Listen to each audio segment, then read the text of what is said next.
Bienvenidos a una edición más de Buenas Palabras. Hoy nos visita el senador del Partido Justicialista, Martín Barrionuevo, que además es contador y en este tiempo de pandemia se ha dedicado a registrar el avance de la enfermedad en el país y en la provincia con novedosos gráficos y estadísticas. Bienvenido, contador Barrionuevo. ¿Cómo estás, Patricia? Un gusto estar con vos, Igualmente. Acompañarte y desearte el mayor de los éxitos en este proyecto nuevo, ¿no? Gracias. Bueno, ¿cómo surgió esto de registrar el avance de la enfermedad en gráficos y estadísticas tan novedosos y además fáciles para que todo el mundo lo entienda? Sí, un poco la idea, en primer lugar, en la pandemia todos reinventándonos, ¿no? Buscando colaborar siempre desde el lugar que nos toca. Me pareció desde un primer momento muy importante poder reflejar la información. Por un lado, una información accesible, entendible. Veía mucha comunicación científica, pero con poca llegada a la gente. Entonces, un poco yo del manejo de las estadísticas y de tratar siempre de hacer entender la información, tengo esa expertise de mostrar las cosas de manera accesible. Para que sea para todos. Y por otro lado, además, con la idea también de poder generar una mirada federal de la pandemia, que no nos quedemos solo con la mirada del Gran Buenos Aires, ¿no? Nos pasa siempre que los medios nacionales, como los llamamos nosotros, en realidad son medios porteños y por eso cuando nos levantamos nos enteramos si está cortado el puente La Noria o si anda el subte, como si eso fuera el centro de nuestras vidas, ¿no? Y me parece que es importante que podamos ver una perspectiva que hoy además está muy clara que es absolutamente necesaria, una perspectiva federal en donde veamos las distintas realidades epidemiológicas en el país.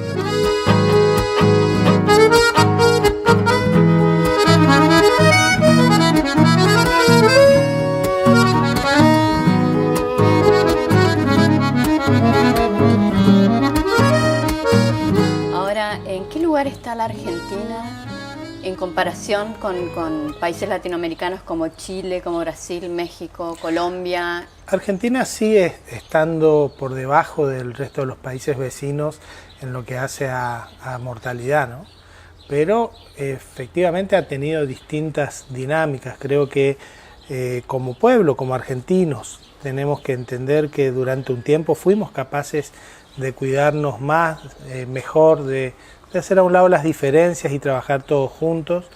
Y después, sobre todo a nivel nacional, se ha ido generando esta idea en donde en todo tiene que haber una grieta, entonces también influyó en el día a día, ¿no? En donde efectivamente creo que hemos tenido resultados hasta junio que fueron muy satisfactorios y después en donde hemos empezado a tener de los otros resultados que tienen que ver fundamentalmente con esto que te decía, ¿no? Con esta idea de la necesidad de cuidarnos y desde la división plantear de que esto no es necesario. Yo creo que en ese sentido muchas veces se habla de mi partido, el Partido Justicialista en Corrientes, de manera disvaliosa, ¿no?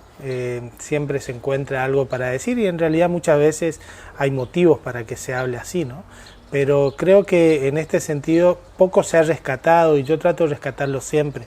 El rol que ha tenido el Partido Justicialista de Corrientes en la pandemia. Me parece que nos hemos mostrado como una oposición seria, colaborativa, en mi caso marcando algunos disensos, pero tratando de disimularlos, en todo caso marcándolos de manera privada, porque me parece que ese es el camino como oposición responsable que estamos llevando en Corrientes. Hubiera sido muy bueno que también se tenga a nivel nacional con la oposición, ¿no? Además está comprobado que todos aquellos países que tienen ese sentido que los unifica, que es lo nacional, han generado políticas mucho más sólidas, ¿no? En todos aquellos en donde se generó esta división, efectivamente sus políticas se fueron resquebrajando.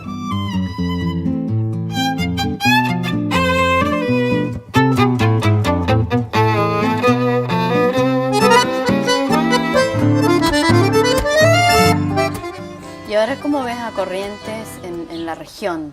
La situación de la pandemia en Corrientes hoy, ¿cómo se está llevando? Corrientes, en particular, con números a los que no estábamos acostumbrados, ¿no? En donde efectivamente las medias de casos diarios aumentan y aumentan permanentemente.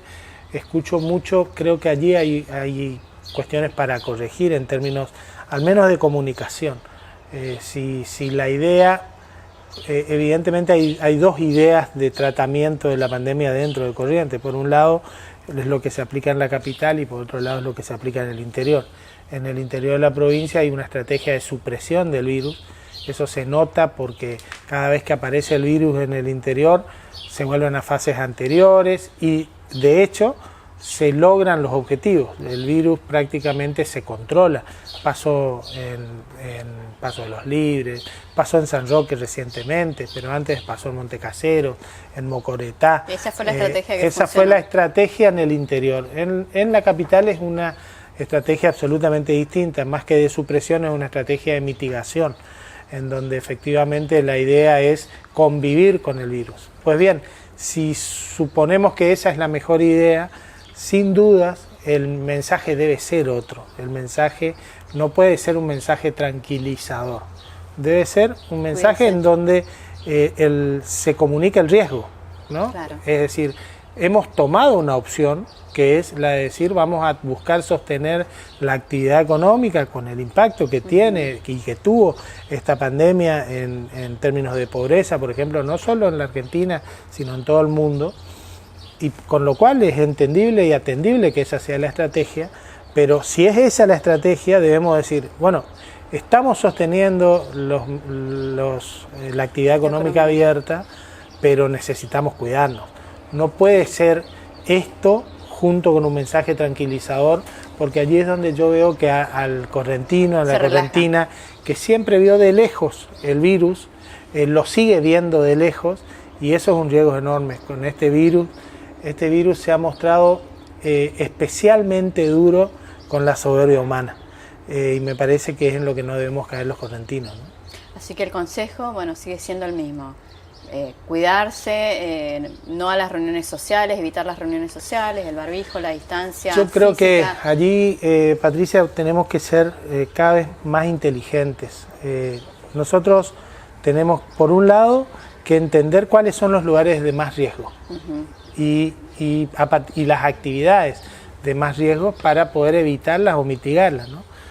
Yo te digo que en este tiempo hemos aprendido que el lugar de mayor riesgo para tener reuniones es en una casa. Claro. Es en una casa donde Cerrada. uno se relaja, es en una casa donde, bueno, les habrá pasado a ustedes en este tiempo en donde se permiten visitas, ¿no? Pero entra un amigo tuyo a tu casa y lo primero que hace es sacarse el barbijo.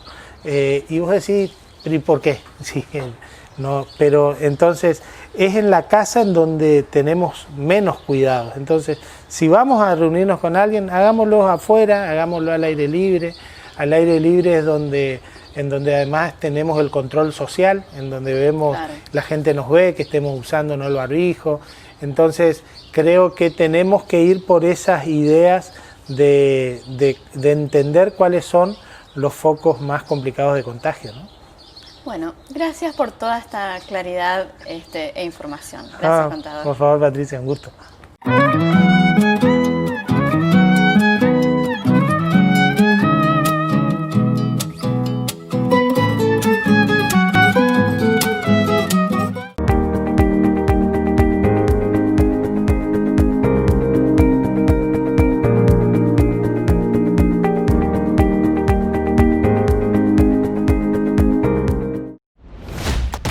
Guía Correntina. Encontrá acá lo que necesitas al alcance de tu mano. Una sección para cada necesidad. Comercios, servicios, emprendimientos, múltiples opciones.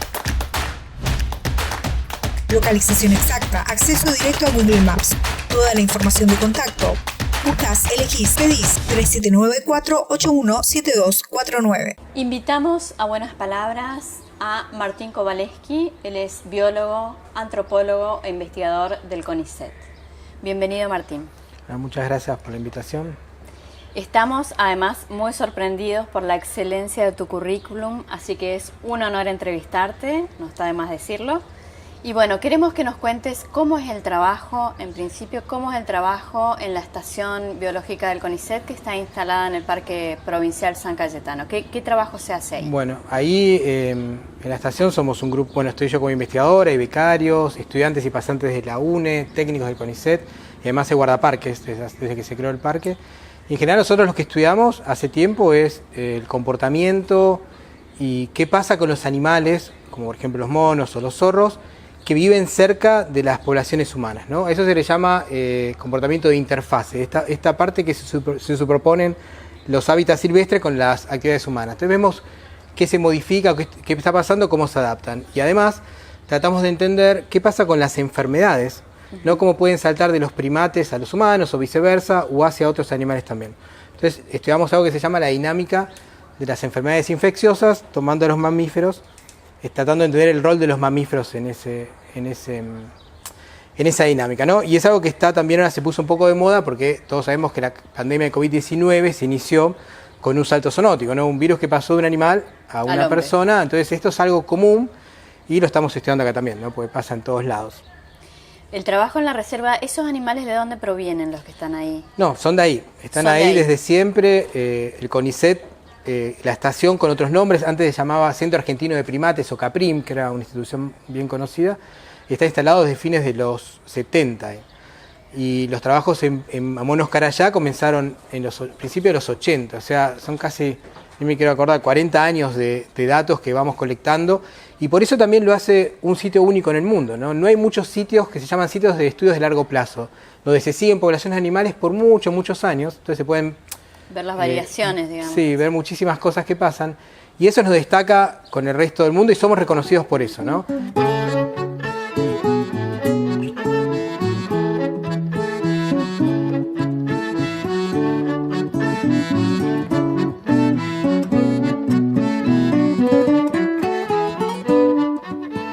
Todo esto que pasó repercutió a nivel internacional y tenemos apoyos de la UCN, de diferentes grupos de gente que estudia primates, Estados Unidos, Europa, nos están mandando cómo podemos ayudar, qué podemos hacer, esto es tremendo, todo esto que pasó, ¿te referís al incendio que casi arrasó con la totalidad del parque provincial y con la estación del CONICET y con los animales, obviamente? Contame cómo fue eso, Martín. El 23 de agosto tuvimos un primer incendio que fue ocasionado dentro del parque provincial y ese, en una tarde y una noche, quemó el 60% del parque.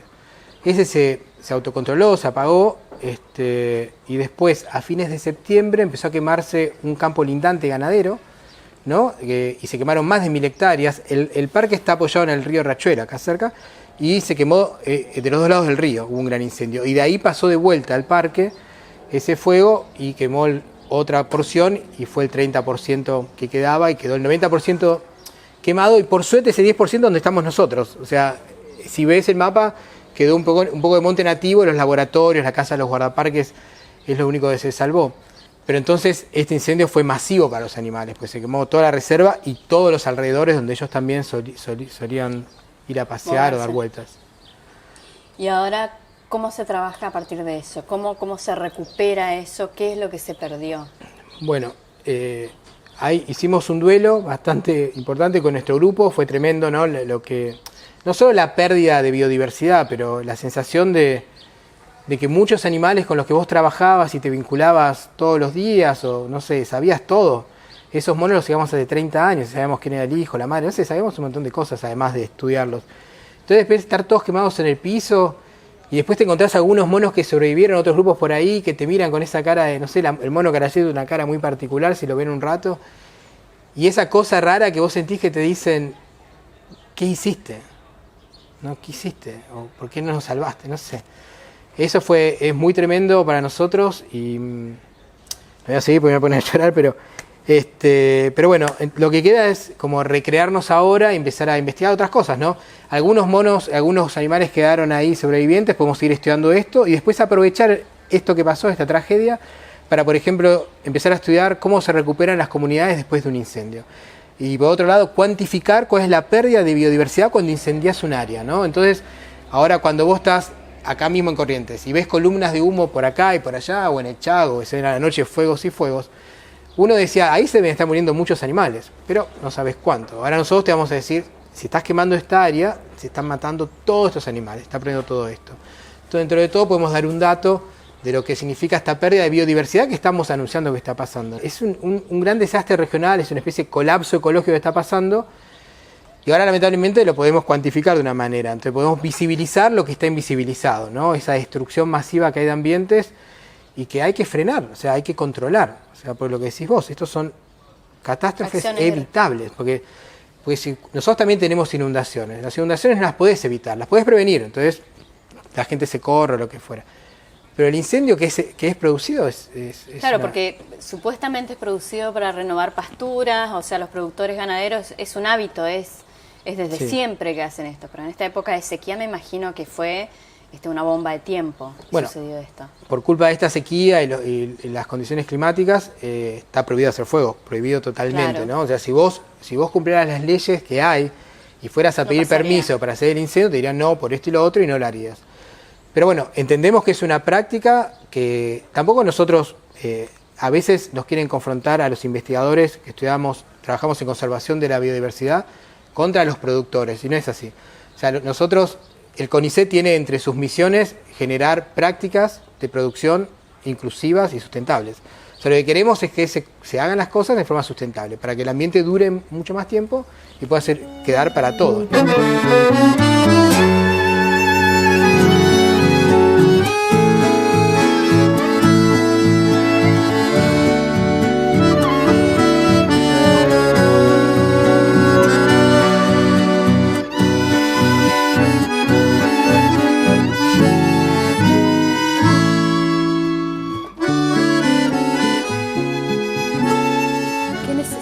¿Cómo se recupera ese lugar a partir de ahora? ¿Qué hay que hacer en cuanto al Estado Nacional, el Estado Provincial? Si ustedes tuviesen que hacer un requerimiento, ¿cuál sería en este momento? Es una pregunta complicada porque queremos un montón de cosas. No. ¿Seguro? No, lo que necesitamos es en este parque provincial, que ahora es provincial, o sea, eso depende del Estado provincial, se genere un plan de gestión de manejo del parque que incluya manejo de fuegos, ¿no? Y eso incluye que se instalen cortafuegos para evitar que los fuegos lleguen a las casas o evitar estos incendios, si se empieza a recuperar el pastizal, frenar esto, que se pueda controlar la próxima. Eso será por un lado, ¿no? Y que después los guardaparques estén equipados para defenderse cuando hay un incendio, porque son ambientes que son susceptibles al fuego. Entonces los guardaparques tienen que tener equipo para combatir el fuego. Y después de nación, lo mismo, ¿no? Para mí tienen que haber leyes, hay leyes ahora, pero tiene que haber más, o sea... Más duras por ahí.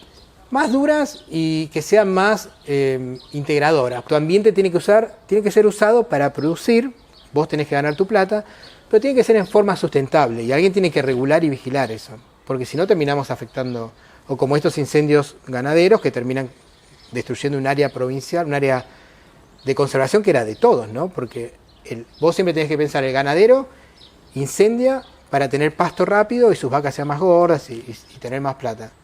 Listo, él gana plata.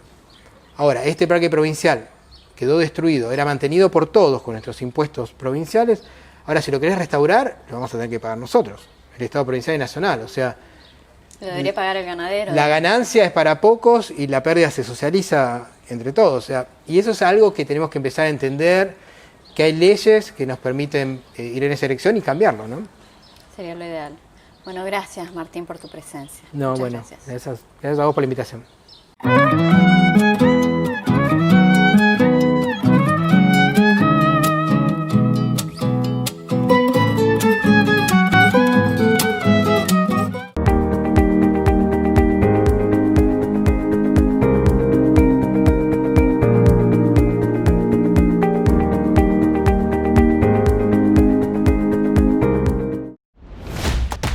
Guía Correntina. Encontrá acá lo que necesitas al alcance de tu mano. Una sección para cada necesidad. Comercios, servicios, emprendimientos, múltiples opciones.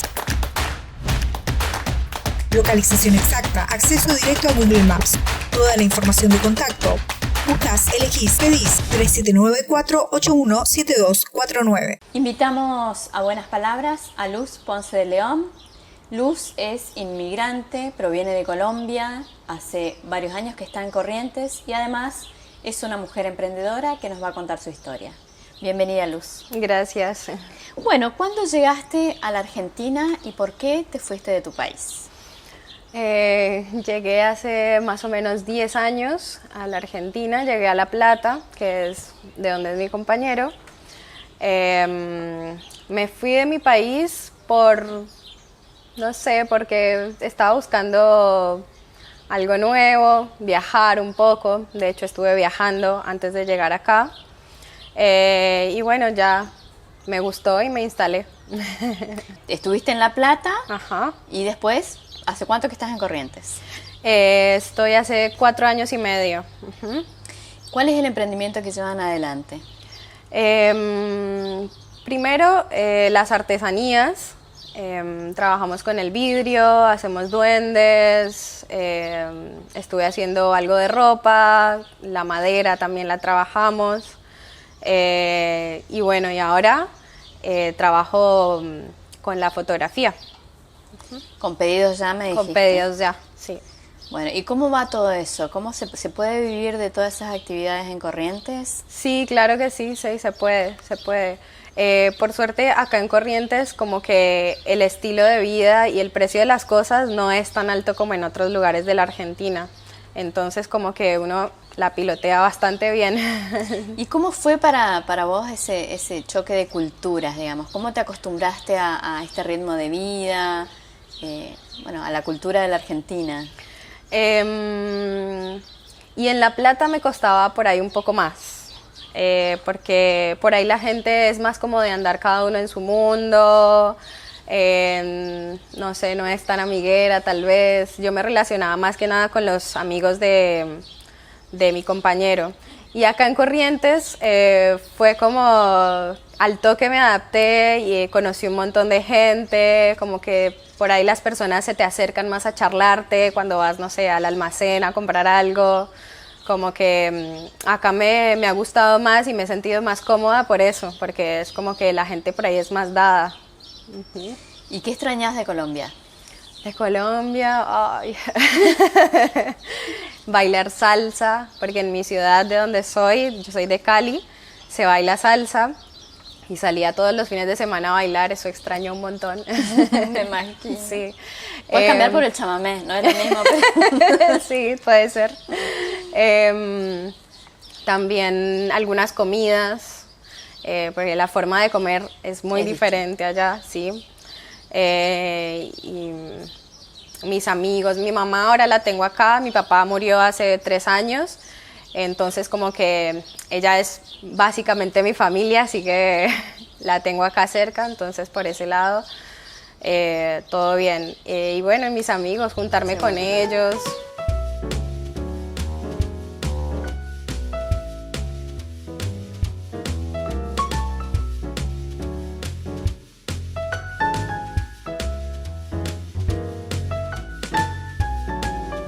¿Cómo se vive en pandemia con las artesanías, con los emprendimientos, todo? Y en principio se tornó más difícil cuando todo estaba así como más restringido. Pero de a poco viste que te vas adaptando con el tema del internet, las redes sociales y bueno, por ahí por encargos hacemos y salen algunas cosas, también como conocidos que nos recomiendan.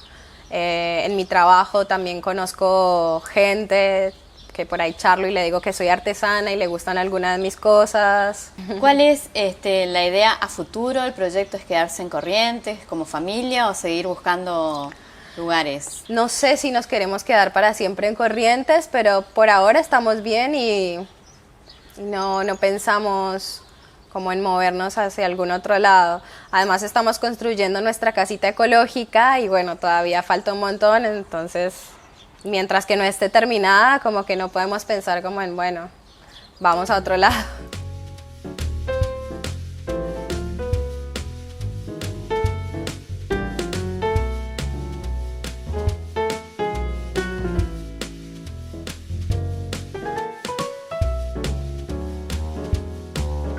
Bueno, María Luz, acá tenemos algunas cosas de tu emprendimiento de artesanías. Contame qué es esto.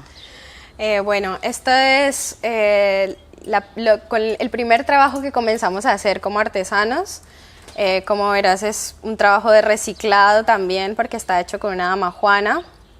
La técnica que usamos es falso vitral. Y esto es un mate o porongo, también le dicen, tallado y pintado con pintura para cuero. Ajá. Y estos mates son cultivados por nosotros. Pero es un macetero. Acá tienen los agujeritos. ¿Qué más tenés en el baúl de las artesanías? Mostrame. Y mis duendecitos. A ver los duendecitos. Que son articulados. La parte de las manos y la cabecita y los pies está hecho con parsec. Y el resto tiene como una estructura de alambre, que es lo que permite que se puedan mover, que se puedan poner en la posición que quieran. ¿Y esto dónde se puede conseguir, Luz? ¿Dónde te pueden ubicar? Por Facebook. El nombre de mi página es Luz Ponce. Por Instagram aparezco igual, Luz Ponce. Y esas son las 2 redes que manejo. Ahí tienen que hacer los pedidos entonces. Claro. Bienvenida a Corrientes y a la Argentina y que les vaya muy bien. Muchas gracias.